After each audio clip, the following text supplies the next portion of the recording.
এবার আসি মাটিটার বিকেলের খাবারে। বিকেলে ওরা ৩ ধরনের স্ন্যাক্স আইটেম সার্ভ করছিল। ছিল ভেজিটেবল পাকোড়া, আনারস মাখা, সাথে ছিল চটপটি। ওরা বিকাল ৫টা থেকে ৬টার মধ্যে স্ন্যাক্সের সময়টা ক্লোজ করে দেয়।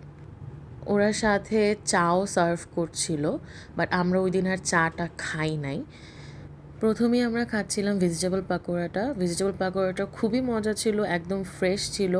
ওরা তো ভেজে রেখে দিয়েছিল, একটু ঠান্ডা হয়ে গিয়েছিল, বাট ঠান্ডা হওয়ার পরও এত মজা লাগছিল না, যেন গরম গরম সার্ভ করলে কত মজা লাগতো।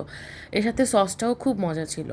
এরপর আমি টেস্ট করছিলাম হচ্ছে ওদের চটপটিটা খুবই ভালো লাগছিল, মনে হচ্ছে আম্মু বাসায় চটপটি রান্না করে আমাকে দিয়ে গেছে খেতে, এরকম টেস্ট করছিল। আমরা ঈদে কোরবানিতে বাসায় যে চটপটিটা বানাই, একদম হোমলি একটা টেস্ট ছিল।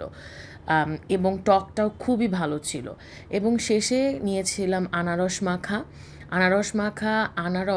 এত মিষ্টি, আমি এখনও বলি এত মিষ্টি আনারস আমি আমার লাইফে খাই নাই। সো এটাই ছিল মাটিটার বিকেলের খাবার। আল্লাহ হাফেজ।